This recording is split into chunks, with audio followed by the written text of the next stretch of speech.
Okay, so this is the one I've heard a few times. Is not a sales thing, but a purely educational. Just restored this for a customer. Beautiful. 1926, 1927 is what they call the Chu Berry model. They never, CONN never called it that, but he played one. So beautiful, beautiful. Grandpa's saxophone came out of a closet, and at some point somebody repadded it. These had the old white pads originally. It's number 285 or something like that. No, excuse me, 185. So usually this is all gone. Somebody's polished it all the way through. The biggest mistake people make on these, this is a satin silver finish with a polished silver on the logo and everything. And they polish it too much and they lose the satin. It turns the whole thing into a polish. But the contrast between the satin and the polish is just stunning. All new corks on it, took the whole thing apart, polished it all up, rolled tone holes, which is really cool, and the micro tuning neck. So the original CONN mouthpiece was a little shorter than this, so it's all the way in and just barely up the pitch. But it's fine, they could still use a modern mouthpiece on it. But just amazing, amazing. There's one little scuff, that's it, but not a nick or a ding. Of course, the this alternate over little E-flat thing over here is blocked off. But just crazy, crazy condition. And again, the gold just came out, just beautiful. So a thing is to have, not to polish it, but dip it so it chemically takes the tarnish off instead of physically taking it off. So it saves that that patina on it, the satin finish. So anyhow, the good news.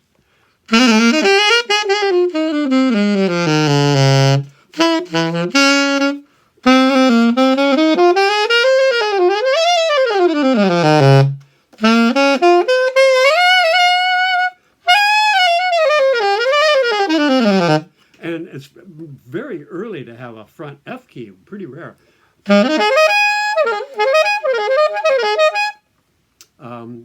The earlier ones from the 20s, there was a button here that really made it tough to get over. This is what's called the nail file G sharp. It's really kind of indicative of this particular era.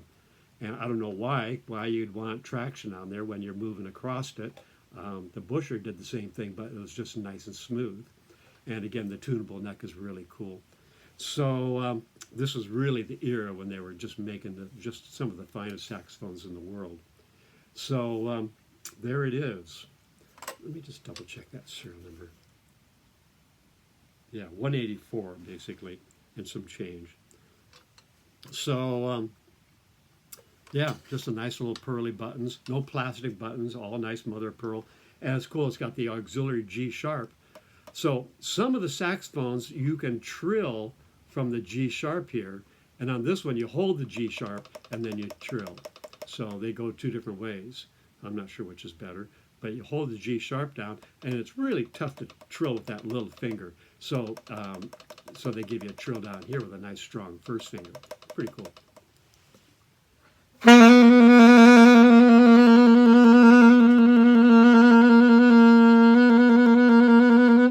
So pretty cool.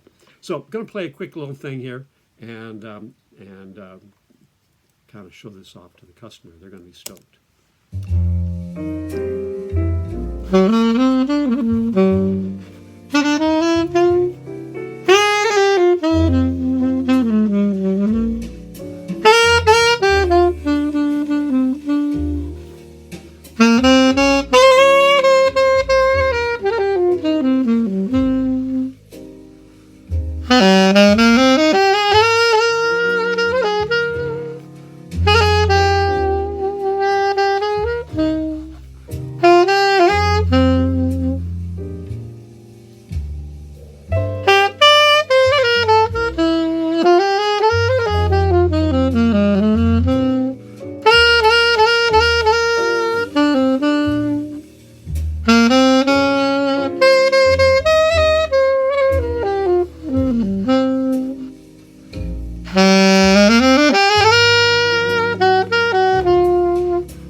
So, anyhow, that's it. You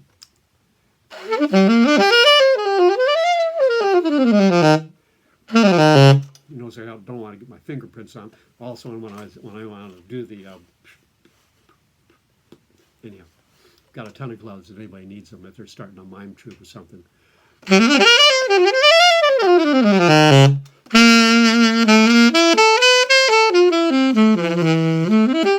It's kind of tough getting lower over here. That B key is just really tiny in the middle there.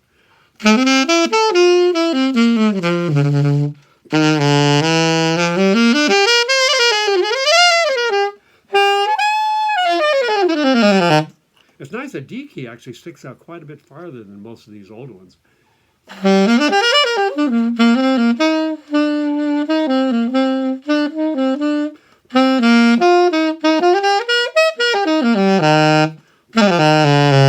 Yeah, this plays great. So anyhow, there it is.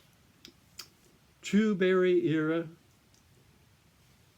roll-tone hold, CONN 1927. I don't know if they even have a number for this. No, but low pitch, gold in the bell. Anyhow, crazy, crazy shape. So I just had to share it. Tuner neck. Okay, gotta go. Other things to do. If you want to see other great saxophones, I actually have a Selmer about the same era, a French Selmer from like 1922. That's going to be on the list of, it'll look pretty much like this when it's done. It's in great shape, but needs a complete overdone. So if you want to check those out, www.stevegray, Saxes, STVEGRAY, saxes.com. Saxes plural. Cool.